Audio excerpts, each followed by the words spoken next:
வணக்கம்.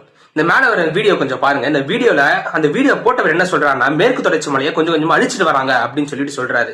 இது இப்ப இல்லங்க, ரொம்ப வருஷமா நடந்துதான் இருக்கு. கிழக்கு தொடர்ச்சி மலையை ஒட்டுமொத்தமா அழிச்சிட்டாங்க, மேற்கு தொடர்ச்சி மலையை பாதிக்கு மேல அழிச்சிட்டாங்க. இந்த கேரளா பக்கத்து ஸ்டேட்டான கேரளால கொஞ்சம் போய் பாருங்க, ஒரு மலையை அவங்க அழிச்சிருக்காங்கன்னு சொல்றாங்க. ஆனா தமிழ்நாட்டுல மட்டும் இது நடந்துட்டே தான் இருக்கும். ஆனா இதை பத்தி நமக்கு எந்த ஒரு கவலையுமே இல்லை. ஏன்னா நமக்கு சினிமா, கிரிக்கெட், ரீல்ஸ் பாக்குறது இதுதான் டைம் இருக்கு. இந்த சமூக பிரச்சனையை பத்தி பாக்குறதுக்கு டைமே இல்லை. இந்த மலைகள் அழிகிறதுனால நமக்கு என்ன பிரச்சனை வந்துட போகுதுன்னு சொல்லிட்டு அது ஒரு எகத்தாளமா உட்காந்துட்டு இருக்குது. மலைகள் அழிகிறதுனால நமக்கு தாங்க பிரச்சனை. தமிழ்நாடு பாலைவனமா மாறிடும் மலைகள் இல்லைன்னா. அதை முதல்ல தெரிஞ்சுக்கோங்க. இந்த கவர்மெண்ட் கிட்டத்தட்ட எல்லாத்தையும் சுரண்டி மொத்தமா அழிச்சிட்டானுங்க தமிழ்நாட்டையே. இதுக்கப்புறம் தமிழ்நாட்டில் என்ன எடுக்கிறதுக்கு என்ன இருக்குன்னு தெரியல எனக்கு. எல்லாத்தையும் கொஞ்சம் கொஞ்சமா அழிச்சிட்டாங்க. இன்னொரு 5-6 வருஷத்துல எனக்கு தெரிஞ்சு தமிழ்நாடு பாலைவனமா மாறிடும்.